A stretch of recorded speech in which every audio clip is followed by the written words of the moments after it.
एक छोटे से गांव किशनपुर में मोहन नाम का एक गरीब आदमी अपनी पत्नी सविता और माँ के साथ रहता था। मोहन की माँ की तबीयत हमेशा खराब रहती थी। मोहन गांव में मजदूरी करके ही अपने परिवार का गुजारा करता था।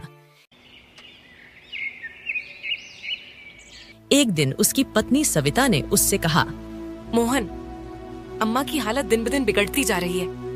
अब तो दवा लेनी ही पड़ेगी, नहीं तो कुछ भी हो सकता है। सविता, मेरे पास एक भी रुपया नहीं है और खेत भी तो सूखा पड़ा है। अब तो कोई रास्ता ही नजर नहीं आ रहा। मोहन, एक बार सेठ रामलाल के पास जाकर देखो, शायद हमारी हालात देखकर उसे दया आ जाए, क्योंकि वो पहले से ही गांव वालों की मदद करता आ रहा है। हाँ, तुम सही कहती हो। अब बस यही एक रास्ता बचा है। मैं अभी जाता हूँ। मोहन माँ के पास झुककर हाथ जोड़ता है। अम्मा, आप चिंता मत करो, मैं आपके लिए दवा लेकर आऊंगा, चाहे कुछ भी हो जाए। इसके बाद मोहन सेठ रामलाल की हवेली की ओर चल देता है। चलते चलते मोहन सेठ की हवेली के पास पहुंचता है। वहाँ खरा नौकर उसे ऊपर से नीचे तक देखता है। क्या काम है तेरे जैसा फटेहाल आदमी का यहाँ? सुनो, मुझे सेठ जी से मिलना है, बहुत जरूरी काम है। ठीक है, यही ठहर, अभी पूछता हूँ। थोड़ी देर में सेठ रामलाल बरामदे में आता है। उसके पहनावे से रईसी टपक रही थी। क्या बात है मोहन, फिर कोई उधारी की बात लेकर आया है क्या? सेठ जी, मेरी माँ बीमार है, उसकी हालत बहुत खराब है। दवा के लिए थोड़े पैसे चाहिए थे। हाँ, गरीबों की माएं तो हर महीने बीमार पड़ती हैं और तुम लोग बस हाथ फैलाते रहते हो। मैं परेशान हो गया हूं तुम जैसे लोगों से। सेठ जी, आपकी कसम, मैं झूठ नहीं बोल रहा हूँ। ये मेरी माँ की जान का सवाल है। कसम वसम छोड़, तेरे जैसे निकम्मों को एक पैसा भी नहीं दूंगा। जा यहाँ से, और हाँ, मेरे दरवाजे पर दोबारा मत दिखना। सेठ गुस्से में अंदर चला जाता है। वहाँ खरा सेठ का नौकर मोहन से कहता है, चल निकल, तेरे जैसे भिखारियों से तो हवेली की हवा भी गंदी हो जाती है। मोहन आंसू पोंछता है और खुद को संभालता है। मुझे माँ की जान बचाने के लिए अब खुद ही कुछ करना पड़ेगा। अब किसी के आगे हाथ फैलाने से कोई फायदा नहीं है। इसके बाद मोहन उदास मन से घर वापस आ जाता है।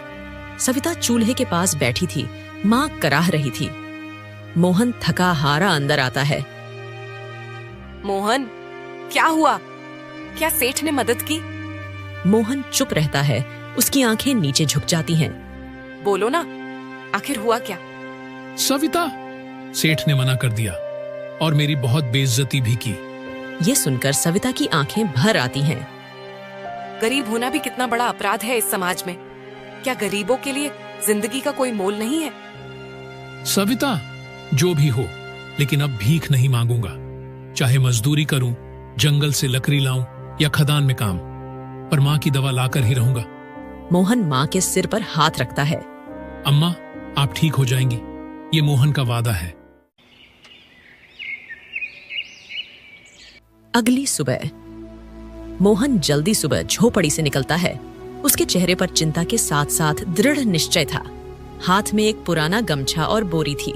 सविता उसे विदा करते हुए कहती है, मोहन, खाना तो खाकर जाते, भूखे पेट काम कैसे करोगे? सविता, मेरी चिंता मत कर, तू बस माँ को देख। मैं शाम तक कुछ ना कुछ करके ही लौटूंगा।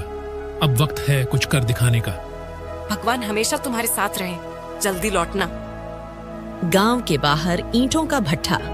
मोहन चलते चलते भट्ठे के मुंशी के पास पहुंचता है। वहां कई मजदूर ईंटें ढो रहे थे। धूल और धूप फैली हुई थी।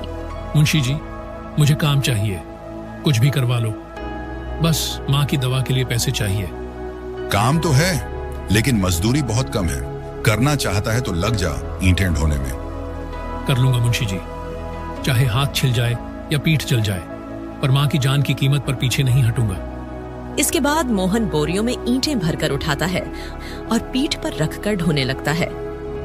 कुछ ही देर में उसके शरीर से पसीना बहने लगता है, लेकिन फिर भी वह काम करता रहता है। उधर झोपड़ी में सविता माँ को पानी पिला रही थी। माँ की हालत कमजोर थी। बहू, मोहन कहाँ गया है? दिखाई नहीं दे रहा है। अम्मा, आपकी दवा के लिए पैसे कमाने गए हैं और कहकर गए हैं कि आज खाली हाथ नहीं लौटूंगा। भगवान मेरे मोहन को सलामत रखे, उसने कभी दुख नहीं दिया। भट्ठे पर शाम का समय। मोहन काम कर बुरी तरह थक गया था। उसके हाथ बुरी तरह दर्द हो रहा था। तभी मुंशी उसे बुलाकर कुछ पैसे देता है। ये ले आज की मजदूरी, बस इतने ही बनते हैं। धन्यवाद मुंशी जी, माँ की दवा के लिए यही काफी है। और हाँ, कल फिर आऊंगा। मोहन थका हुआ था।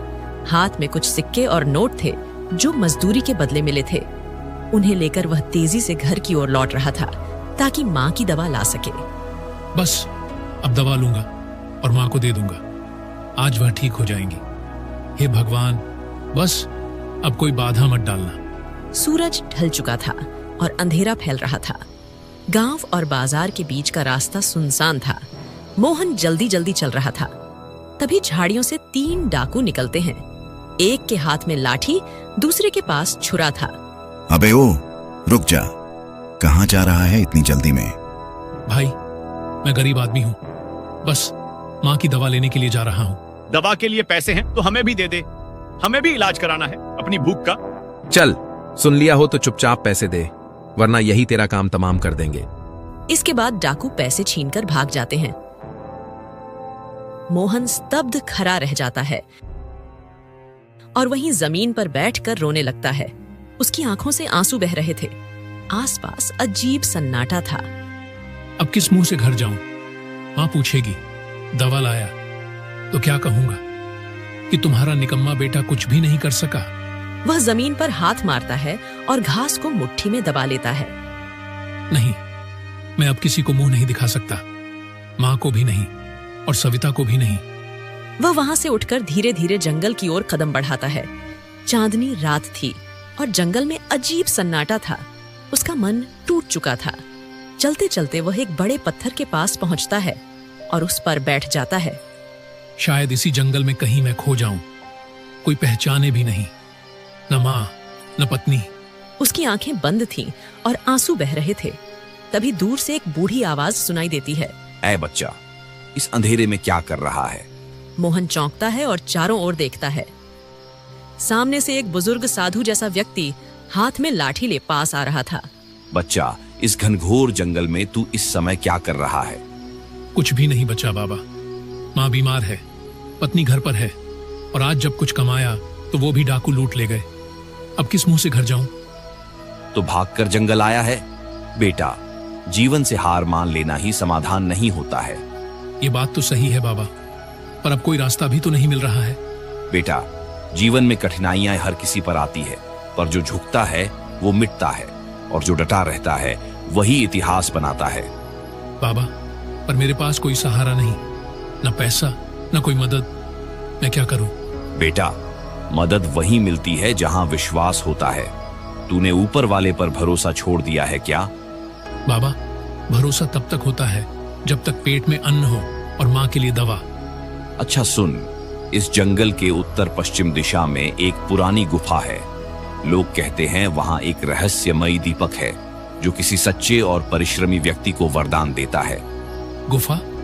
दीपक? क्या वो असली है? हाँ, यदि किस्मत पर भरोसा हो तो असंभव भी संभव हो जाता है।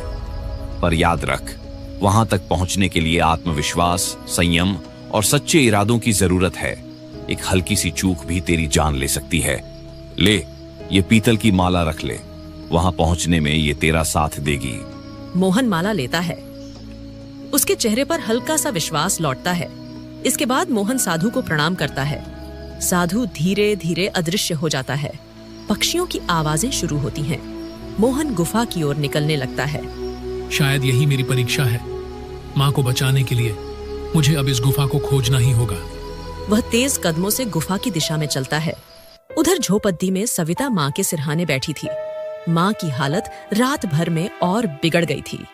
सविता पड्डहोश से कुछ राशन उधार मांगकर गुजारा कर रही थी। उसकी आंखों में चिंता थी। मोहन, तुम कहाँ हो? इतनी रात हो गई, अभी तक नहीं आए। ना कोई खबर, ना कोई संदेश। पता नहीं कुछ खाया भी होगा या नहीं। वह गहरी सांस लेती है। उसकी आंखें भर आई थीं। माँ कराह रही थी। अम्मा, हिम्मत रखो, मोहन जरूर आएंगे। वो ऐसे कैसे अकेला छोड़ सकते हैं हमें? हे भगवान, मोहन जहां भी हो सही सलामत हो। मोहन जंगल के कठिन रास्तों से गुजर रहा था। कांटेदार झाड़ियां, फिसलन भरी पगडंडी और जंगली जानवरों की आवाजें। वह थका गया था, लेकिन अपने लक्ष्य को लेकर दृढ़ था। हर कांटा, हर चुभन मां के दर्द से कम है। मुझे रुकना नहीं है जब तक मैं वहां पहुंच न जाऊं। कुछ दूरी पर उसे एक विशाल चट्टान दिखाई देती है, जिसके पास एक छोटी गुफा का द्वार झांक रहा था। वह जल्दी से वहां पहुंचता है। गुफा के द्वार पर किसी साधु की एक पुरानी मूर्ति थी। नीचे लिखा था, केवल सच्चे मन वाले ही भीतर प्रवेश पा सकते हैं। मैं सच्चा हूं। मां को बचाने की आस ही मेरी सच्चाई है। वह जैसे ही अंदर कदम रखता है, एक तेज आवाज गूंजती है। रुक जा मानव, पहले अपनी नियत और साहस की परीक्षा दे। 3 प्रश्नों के उत्तर दे, तभी भीतर प्रवेश संभव है। पूछो, मैं हर परीक्षा देने को तैयार हूं। प्रश्न 1, तो बता, यदि तुझे वो दीपक मिले और तू माँ को ठीक कर दे, परंतु बदले में तुझे कभी अमीर न बनने दिया जाए, तो क्या तू दीपक लेना चाहेगा? हाँ, मैं अपनी माँ की जान के बदले 100 जन्म गरीब रह सकता हूँ। उत्तर सत्य है। आगे बढ़। प्रश्न नंबर 2, अगर तुझे एक सोने का थैला दिया जाए और कहा जाए कि तू माँ को भूल जा, तो क्या तू स्वर्ण थैला लेगा? जिसने मुझे चलना सिखाया, जिसने खुद भूखे पेट रहकर मुझे खाना खिलाया, उस माँ को छोड़कर अगर मैं सोना लूं, तो मैं इंसान नहीं। तेरी भावना निर्मल है। आगे बढ़। अंतिम प्रश्न, अगर तुझे रास्ते में डरावने दृश्य, भूत प्रेत या मृग मरीचिका दिखे, तो क्या तू पीछे हटेगा? अगर माँ की सांसें मुझसे जुड़ी हैं, तो मैं मृत्यु से भी टकरा जाऊंगा। तू योग्य है, तू सच्चा है, तू ही वह इंसान है जो दीपक तक पहुंच सकता है। गुफा का द्वार धीरे धीरे खुलता है। अंदर से नीली रोशनी निकलती है। मोहन भीतर प्रवेश करता है। गुफा के भीतर एक विशाल कक्ष था। मध्य में एक छोटा सा दीपक जल रहा था।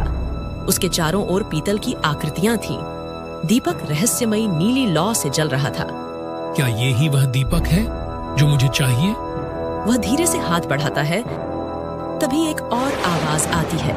हे मानव, तू अब तक सत्यता की कसौटी पर खरा उतरा है, पर मेरी शक्ति को पाने के लिए तुझे त्याग करना होगा। अपने किसी प्रिय का त्याग। क्या तू इसके लिए तैयार है? प्रिय का त्याग? मैं माँ के लिए सब कुछ छोड़ सकता हूँ, पर किसका त्याग करना होगा? सविता, तेरी पत्नी या माँ, जिनके लिए तू आया है, दोनों नहीं बच सकते। तुझे एक को चुनना होगा। ये सुन मोहन के चेहरे पर जैसे आसमान टूट पड़ता है। वह कांपते हुए जमीन पर बैठ जाता है। उसकी आंखों से आंसू बहने लगते हैं। क्या माँ को चुनूं, जिसने मुझे जन्म दिया, या सविता को, जिसने हर कठिनाई में मेरा साथ दिया? हे ईश्वर, ये कैसी परीक्षा है। वह सिर झुकाता है। उसकी आंखें बंद हो जाती हैं। फिर वह उठ खड़ा होता है। मैं किसी का त्याग नहीं कर सकता। अगर तेरी शक्ति पाने के लिए मुझे अपनों को खोना पड़े, तो मैं ऐसी शक्ति नहीं चाहता, क्योंकि मैं अपनों को नहीं ठुकरा सकता। अगर मृत्यु ही मेरी किस्मत है, तो मैं उसी को गले लगाऊंगा, पर अपनों का त्याग नहीं करूंगा। तभी दीपक की लौ अचानक तेज हो जाती है, जैसे किसी शक्ति ने उसे स्वीकार किया हो। मोहन, तू सच्चा पुत्र, सच्चा पति और सच्चा मानव है। तेरी निस्वार्थता ही तेरा सबसे बड़ा बल है। मैं तुझे आशीर्वाद देता हूँ। तेरी माँ पूर्ण स्वस्थ हो जाएगी। तेरा घर कभी दरिद्र नहीं रहेगा और तुझसे जन्मे संतानें उज्जवल भविष्य का निर्माण करेंगी। इसके बाद मोहन दीपक को हाथ में लिए गुफा से बाहर निकलता है। उसके चेहरे पर शांति और सुकून था। तभी सामने से तेजी से एक घोड़ा आता है। घोड़े पर एक युवक सवार था, शाही पोशाक में। रुको, वो दीपक मुझे चाहिए। मेरे पिता राजा साहब मृत्यु की शैया पर है। उन्हें बचाने का एकमात्र उपाय यही दीपक है। मोहन चौंक कर उसे देखता है। युवक नीचे उतरता है और हाथ जोड़कर कहता है, मैं आपसे भीख मांगता हूं, कृपया ये दीपक मुझे दे दो। अगर ये दीपक न मिला तो मेरे पिताजी नहीं बचेंगे। मोहन के मन में हलचल मच जाती है। वह दीपक को देखता है और फिर युवक को। भाई, मैंने ये दीपक बहुत संघर्ष से पाया है। ये दीपक मेरे लिए भी जीवन का वरदान है, क्योंकि मेरी माँ भी मौत के दरवाजे पर है। सुनो, मैं एक राजकुमार होकर भी सिर्फ एक बेटा बनकर यह दीपक मांग रहा हूँ। दोनों की आंखें मिलती हैं। चुप्पी छा जाती है। मोहन दीपक को देखते हुए सोचता है, अगर इस दीपक की शक्ति केवल एक बार की है, तो क्या मैं किसी पिता को उसके बेटे से छीन लूं? वह गहरी सांस लेकर दीपक को युवक की ओर बढ़ाता है। ले जाओ। किसी के प्राण बचाना दीपक की सबसे बड़ी पूजा है। जैसे ही मोहन दीपक युवक को देता है, दीपक स्वयं आसमान में उठ जाता है और एक तेज रोशनी में बदल जाता है। दोनों स्तब्ध होकर देखते हैं। तभी एक दिव्य स्वर गूंजता है। हे मोहन, तेरे निस्वार्थ त्याग ने मेरा चमत्कार दुगुना कर दिया है। अब मेरी शक्ति सीमित नहीं, मैं अब 2 जीवन बचा सकता हूँ। वह चमत्कारी दीपक 2 भागों में बदल जाता है। एक दीपक राजकुमार के हाथों में चला जाता है और दूसरा मोहन के हाथों में चमक उठता है। दोनों एक दूसरे की ओर देखकर मुस्कुराते हैं। तुम दोनों के निस्वार्थ प्रेम और समर्पण ने मेरी शक्ति बांट दी है। अब मैं 2 दीपक बनकर 2 परिवारों की रक्षा करूंगा। इसके बाद दोनों घर की ओर निकलते हैं। राजमहल में राजा बिस्तर पर पड़े थे। राजकुमार दौड़ते हुए अंदर आता है। राजकुमार द्वारा लाए गए दीपक से निकलती ऊर्जा राजा को छूती है। कुछ क्षणों में राजा की सांसें तेज होती हैं और आंखें खुल जाती हैं। पुत्र, पिताजी, आप ठीक हो गए। हे भगवान, तेरा बहुत बहुत धन्यवाद। पर बेटा, ये तू कैसे लाया? पिताजी, है एक साहसी और सच्चा युवक जिसने अपना दीपक त्याग कर आपकी जान बचाई। उसका नाम मोहन है और वह सच्चा हीरा है। अच्छा, अगर ऐसा है तो उस युवक को दरबार में बुलाया जाए। हम अपने इस जीवन दान के बदले उसे कुछ देना चाहते हैं। उधर गांव में सविता दरवाजे पर कपड़े सुखा रही थी। अचानक मोहन सामने खड़ा दिखाई देता है। उसके हाथ में दीपक था और आंखों में संतोष। सविता स्तब्ध रह जाती है, फिर दौड़कर उसके गले लग जाती है। उसकी आंखों से आंसू बहने लगते हैं। मोहन, तुम अब तक कहाँ थे?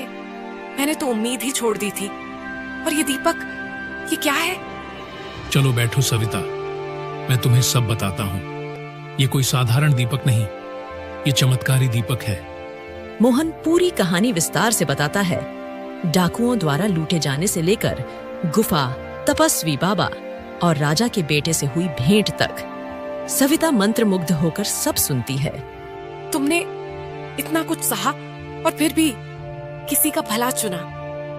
हाँ, कभी कभी त्याग ही सबसे बड़ा फल देता है। इसके बाद दोनों माँ के पास जाते हैं।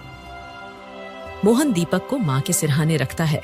दीपक से एक कोमल सुनहरी रोशनी निकलती है और माँ के पूरे शरीर को छू जाती है। कुछ ही क्षणों में माँ की सांसें तेज हो जाती हैं और उनकी आंखें खुल जाती हैं।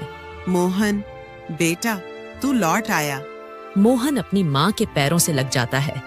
सविता भी आकर माँ के पास बैठ जाती है। तू धन्य है बेटा। तेरी मेहनत, तेरे आंसू और तेरी आस्था मुझे फिर से जीवन दे गई।